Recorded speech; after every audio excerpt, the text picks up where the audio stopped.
Naminaw kamo sa programa sa kahanginan sa Ramon Aboitiz Foundation Incorporated ang pagtuki ug atong gihisgutan karon mao ang new media ug ang bisdak. Ganiha atong gikahinabi ang presidente sa Cebu Federation of Beat Journalists si Mr. Elias Baquero. Unya nagpaambit sad siya kay sa ulugon karong Setyembre 21 labi na kay martial law na niya mumanto ang panahon nga naputol ang giputol or gi-cut ang ato ang gi-curtail atong freedom of expression. So kuan kayo kanang ning align gyud ta murag ning haom gyud ang ato ang Press Freedom Week celebration So mo na nga usa ka semana yun na nga kasaulugan sa mga taga-media ang kaning Press Freedom Week. Unya na sa matud pa sa giingon ni Sir Elias nga adunay mga forums nga pwede matambungan, adunay mga forums nga matambungan sa publiko bahin sa atong mga media or ang pagpadagan sa atong media, ang mga different kinds of media ato gitawag nga channels. So daghan kaayo ning mga forums niya, mga mabulukon kaayo ning mga forums. Unyang taud-taud atong mga istorya atong makahinabi ang usa ka sociologist nya pangutan-on ni nato siya unsa gyud kanang mga kausaban nga na dalit o nahatag ning new media dinhi sa atong katilingban. So atong in change of terms lifestyle and atong culture kung aduna bay mga kausaban. Unya ganiha atong na hibawaan nga ang kaning new media naghatag og lahi o laing opsyon sa katilingban nga unsaon pag-express so it's one option or one way for us to be able to communicate so it's a addition to our freedom of expression, but sama sa bisang unsang butanga aduna gyoy mga limitasyon sa niya usahay ang kaning mga kaning new media usasab ni sa ato ang natawag nga giabusuhan. So daghan kayong mo abuso pud ani. So like anything else, there are limitations labi na in terms of freedom for others. So magbantay ta ani niya labi na kay wa pa ba nahusay ni or wa pa natanggong pa ni ang atong law on new media or online media. Unya nakahisgot sad siya nga complementary man day ni. So mahimo ra walay na-affected yun ang kaning mga traditional media but dili kaayo grabe niya naara na nila sa management giunsa nila pagsugakod and they were able to realize and find out nga complementary ra man di ning new media sa traditional media. So they feed on each other. Atong gitawagan na sa kuno nga they contribute to each other information. So it's not just for us, everyone actually benefits also from the establishment of the new media. Unya napunan mula gito ang giingon ni Sir Elias Baquero nga it provides a new option for us. Muna to so dibalik gyud tani nga new media is another option or choice for us to be able to communicate, to express our different feelings about certain issues or even about information for that matter. So, nindot sad ni ang kaning new media. Unya taud-taud kay basig atong sige patag-contact aning ato ang sociologist niya di pa siya makontak hinaot mo pick up na niya siya sa phone samtang nagpaabot ta sa feedback kaning or makahinabi ni nato ang atong sociologist padayon ta kung gusto mo nami gi-post nga mga question or saka question sa among Facebook matag semana aduna gyud mi i-post so mangimbitar gyud ko sa tanang mga naminaw karon nga kung aduna mo higayon tubaga ang among question kay manghatag mi og kaning t-shirt labi na sa mga nindot biya kay among pagtuki t-shirt pagtuki shirt so katong mga questions manubag sa questions ni among mapilian na inyong question maayo ninyo pagtubag ang among question tagaan mo og pagtuki t-shirts karong si Manaha ang atong question kay Moni. Are Cebuanos conscientious in their use of new or online media? Yeah, why or why not? Meaning, kanang sakto ba no ang atong paggamit sa new or online media? Aware ba ta sa mga limitasyon sa atong paggamit sa new or online media? Unya, if yes, then ignami ngano nakaingon kag yes, o no gani ignami kung nganong nakaingon kag no. Atong tan-aw no, murag relatively ang mga Cebuanos, let's just say murag mga responsable ba sa taon na adunay musimang gyud, aduna kay adunay mga issue nga nanggawas karon no, like nga nang mga ma-post nga mga nga dili mao diha sa new media, apan dili man nagagikan kasagaran sa mga Cebuanos. Naagi musimang pero so far in general murag maayo papat. We want to find out what you think. So katusang gusto nga motubag ana nga question, mahimo sad kaayo pinaagi sa pagtawag sa ato ang hotline no, pagtuki hotline 256-1679 or 255-5754. Unya mahimo sad mo hatag sa inyong komento pinaagi sa pagtuki mobile 0932-848-7293. Unya katawanan kayo kay murag atong mabag-ong na nakitaan, usasad sa akong mga nakitaan nga issue nga naa sa internet no, nanggawas online ni gihapon is ang kaning pag-leak kuno sa mga nude photos sa mga artista sa Hollywood. Porting daghana kuno nang leak kay naa kunoy ning hack sa mga accounts. So musa nay kuyaw no sa ato ang mga online accounts dinha, mahimo gyud nang pwede sudlon i-hack nya munang kung nag-post ka diha og kanang mga pictures nga dili angay unta nga makitaan sa publiko, magawas gyud ni kay labi na kung ma-hack na ni inyong mga pictures. Mausad na yung mga nahitabo sa atong gitawag nga mga unsay tawag ani, sex videos. Mausad na kay nanga-hack ko no or nabilin ko no sa kanang gikawat ang cellphone ya, naa didto ang mga ilahang mga accounts. Muna dali ra kay makuha. So mo nang ma-post, makita na noon sa public na muna na mahimo ng skandal.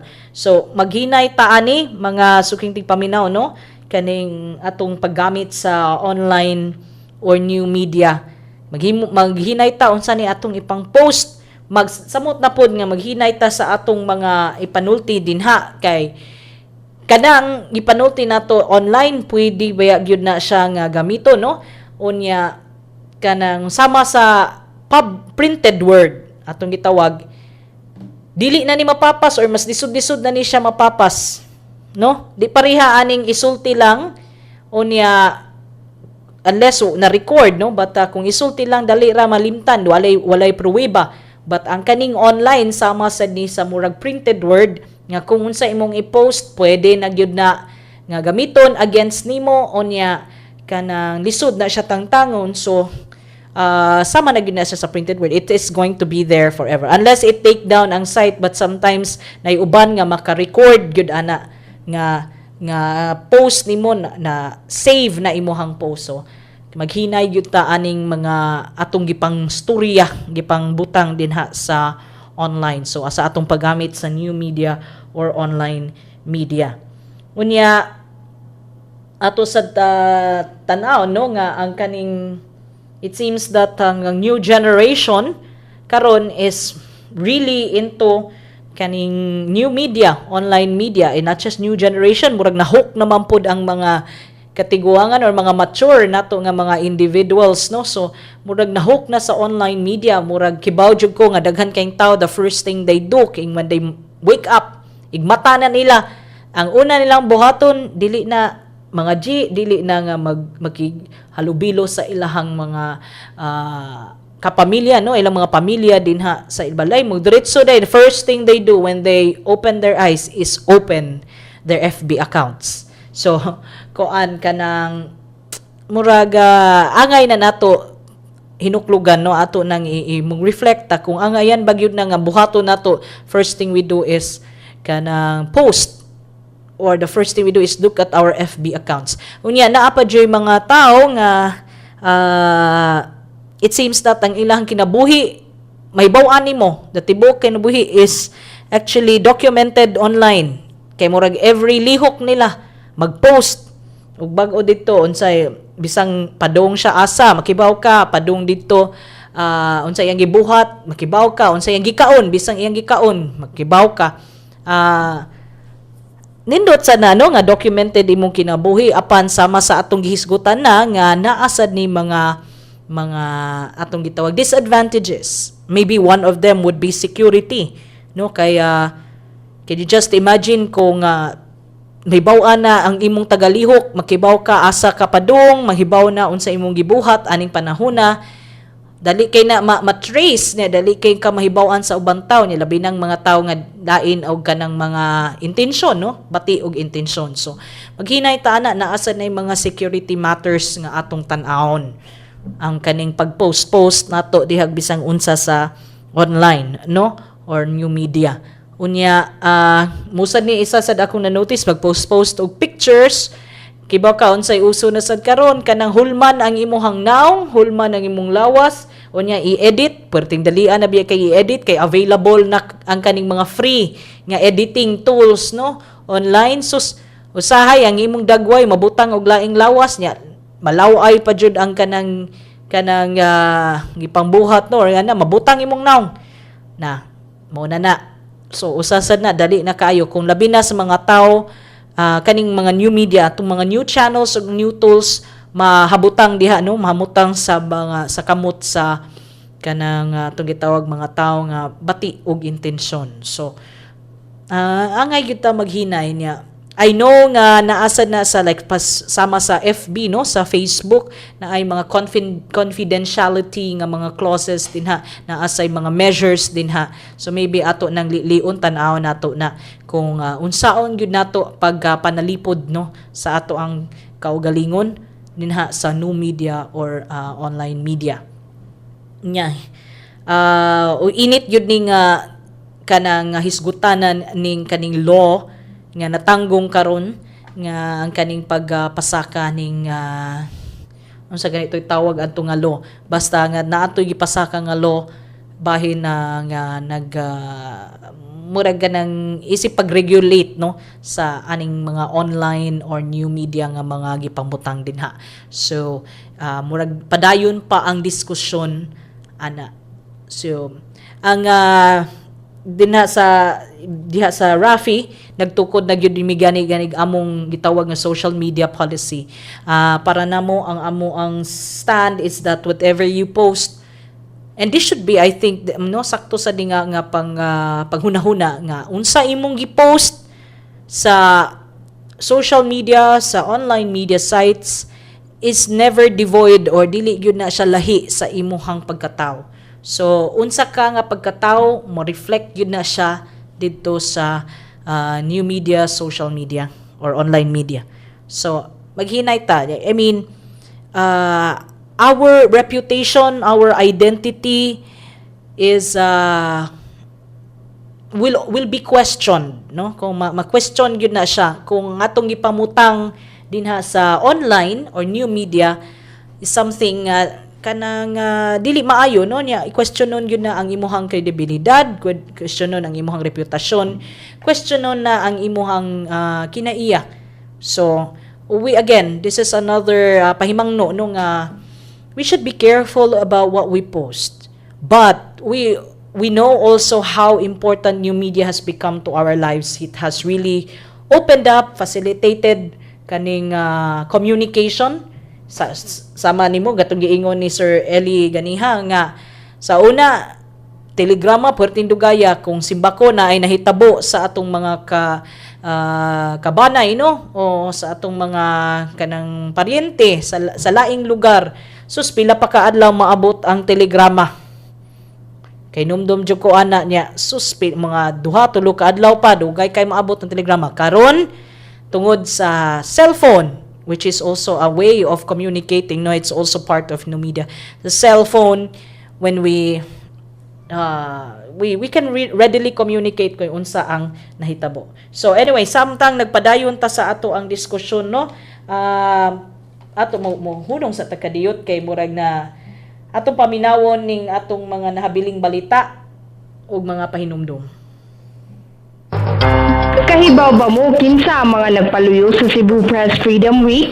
Ang Cebu Press Freedom Week unang gipaluyuhan sa mga dagko newspaper dinhi sa Subo, sama sa Cebu Daily Inquirer, Sunstar ug The Freeman. Apan sa paglabay sa panahon, nalakip na niini ang mga periodista ug mga nagtrabaho sa radyo ug TV. Kini si Pagtuki Roxanne, naghatod ni mga gagmayng kaalam. Maayong buntag, ani ang mga pinakauwahing balita ang adunay kalabutan sa atong kalambuan. Gilunsad na dinhi sa Subo ang ugnayan ng barangay at simbahan kun ubas. Una kining namugna ni atong 2011 diin tumong niini ang pagkuha sa partisipasyon sa nagkadaiyang sektor, pinaagi sa simbahan ug barangay lakip ang pagpanghinlabot sa pagmonitor sa mga proyekto ug uban pang mga kalihukan sa gobyerno. Ang mga tigpaluyo sa ubas nagtunga ang maong paagi hingpit nga mapatuman ang maayong panggobyerno. Nihangop sa konsepto sa ubas ug niila sa dakong papel sa kabarangayan ug simbahan ang mga LGUs sama sa probinsya sa Subo ug ang dakbayan sa Mandaue. Gipasintugan sa Civil Service Commission kung CSC ang unom ka napili ka mga nominado alang sa Outstanding Public Official and Employees nga gipahigayon sa Cebu Provincial Capital Social Hall. Laki sa plakog token nga ihatag maong 20,000 pesos. Sa 39 ka mga nominado nga napilian sa CSC, unom lamang nakasulod isip regional finalists sa nahisgutang nationwide search. Makadawat na ang mga job order nga empleyado 40 pesos nga usbaw sa ilang suhulan samtang mahatagan usab og 10,000 pesos nga charter bonus karong buwan sa Setyembre ngadto sa mga regular nga kawani. Mao kini ang gipadayag sa dakbayan sa Mandaue. Kini human giaprubahan sa konseho sa dakbayan ang ordinansa nga nagtugot sa paghatag og cash incentive ngadto sa mga regular nga mga kawani ug pagpausbaw sa suhulan sa tanang job order nga mga empleyado. Ang maong ordinance number 68/2014 mipausbaw 40 pesos sa sweldo sa usa ka empleyado matag adlaw. Ug maungkad to ang mga balita sa kalambuan karong simanaha, kini si Pagtuki Christy, maayong buntag. Ang Eduardo J. Boitis Cancer Center kon Jack sa programa po sa Ramon Boitis Foundation Incorporated naglihok sa sayong pagmatikot sa cancer alang sa dugang kasayuran tawag sa 254-6351. Kung panginahanglan kabahin sa Civil Works o General Engineering ang hisgutan, Tuanson Construction ang angayan timan-an. Tawagi sila sa 491-8243 o bisitaha ang buhatan sa 162B Labuca Street, Kansuhong, Syudad sa Talisay. Tuanson Construction, bridging your dream to reality. Usa ka ba kananay nga adunay negosyo o ganahan nga mas mapalambo pa kini? Apil na sa microfinance nga programa sa Ramon Boitis Foundation Incorporated kon Rafi ug pahimusli ang iyang gitanya ga production loan, savings ug microinsurance. Alang sa dugang kasayuran tawag sa 414-9996. Mahimo sab mo tax sa 09285593-858. Rafi Microfinance ang inyong kaabag sa responsableng patigayon alang sa kalambuan. Naminaw kamo sa programa sa kahanginan sa Ramon Boitis Foundation Incorporated. Pagtuki niya atong gihisgutan karon no ang new media ug ang BISDAC. Unya murag naglisod yun mi og pagkontak sa among sociologist no niya usay murag kapos na sadta sa oras. So ako na lang ning ihatag ang atong mga announcements no. For ang ato ding episode sa Pagtuki mahimo nang madungog online no, so katong mga nangagi nga mga episodes they're now available online. Adto lang sa www.rafi.org.ph aron madungog ninyo ang podcast. Unya aron we want to promote man gyud pride of place no and encourage community works or initiatives and people participation diha sa mga barangay. Ang Pagtuki adunay bag-o nga segment gitawag na mog Baranggarbo. Kaning Baranggarbo murag mo tunganis katapusan man ti every quarter murag kaupat ni sa usa ka tuig. So I think padung na ta magbaranggarbo no kay exciting biya ni maminaw unsan mga panghitabo diha sa atong mga kabarangay no. Ang Pagtuki will have a discussion with a chosen barangay. And then atong ipaabot sa mga tao unsa gyud na ka mahinungdanon gyud ang pag work together aron mulambo ang ato ang komunidad. So we want to promote the necessity of people working together alang sa ilang komunidad. Kinsa man day mulihok para sa ato ang komunidad di kita raman gyud. kay ato manang komunidad. So if you want ganahan mo nga i-feature din ha ang inyong barangay, please lang ganahan yun mo feature sa inyong mga barangay. So namoy nahibaw-an sad nga mga outstanding barangay. Pwede yun ming tawagon sa numero 418-7234 local 542. Ignami kinsa inyong barangay ganahan i-feature or kaning mga barangay ninyo nga angay nganong angay mo i-feature. Kinahanglan nato mahibaw-an unsa inyong mga kalihukan diha sa barangay alang sa kalambuan no og sa kanang kamaayo sa inyong barangay. So tell us. Unya, we'd also like to invite everyone, please join us in community. Online platform ni siya. So katong mga hilig kaayo sa new media, join us there in our discussions, no? We want to hear ganahan mi maminaw sa inyong mga gihuna-huna din ha sa inyong mga opinion on sa inyong stand on certain issues. So it's an online platform for knowledge sharing and discussion about or relating to social development issues and related advocacies. So let us hear what you have to say. No, so this your voice. We want to hear your voice. So this is open to all interested members sa academe, sa youth, sa social development youths or groups. Social development groups, sa media o sa general public. All of us can can join community. All of us want to hear what you want to say. All of us in RAFI want to hear what you want to say. So those interested, mahimong mo register sa http://community.rafi.org.ph/ So community.rafi.org.ph, in other words. So please, we'll wait for you. I hope to hear your voices there. Some of the recent topics of community are on how to become a modern hero. Muna mga examples nato sa atong hisgutanan dito. Ang role sa atong mga kabatanunan no sa nation building, unya ready na bataaning mga atong gitawag og climate change or matong tawag new normal, kaning mga weird kayong mga panghitabo na sa ato ang climate ato sa nahisgutan dito. So you can also tell us what you want to talk about, basta bahin sa ato ang katilingban no. So social development issues atong gidiscuss og mga advocacies no, so ang mga advokasya. So tell us, we want to see you there. We want to hear your voices there. So for inquiries about community, email lang mo sa rafi.org.ph, small caps na small letters na tanan, at gmail.com. Mahimo sad mo mobisita sa Facebook page sa Rafi sa www.facebook.com/rafi.org.ph. Akong balikon ha, kay ganahan jud ko makakita ninyo dito sa Facebook no, mag-participate labi na sa atong mga question dinis pagtuki kay naatay mga prizes sama sa t-shirt, lindot among t-shirt in fairness. So www.facebook.com/rafi.org.ph. Unya naapatay katapusang mga balita no or kanang pahinumdom so atong paminawan. Kahibaba mo nga adunay grupo sa mga media leaders dinhi sa Sugbo. Kini giorganisar niadtong September 1998 ug gitawag nga Council of Cebu Media Leaders nga gipanguluhan ni Pachaco Sharas. Kini si Pagtuki Roxanne naghatod ni mga gagmayng kaalam.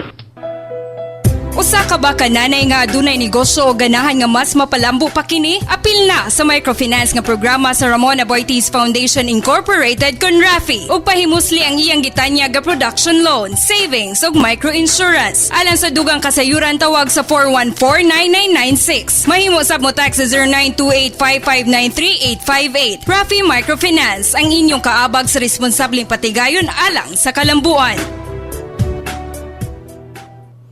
Ang Eduardo J. Aboitiz Cancer Center kon Ejaka sa programa sa Ramon Aboitiz Foundation Incorporated naglihok sa sayong pagmatikod sa cancer. Alang sa dugang kasayuran tawag sa 254-6351.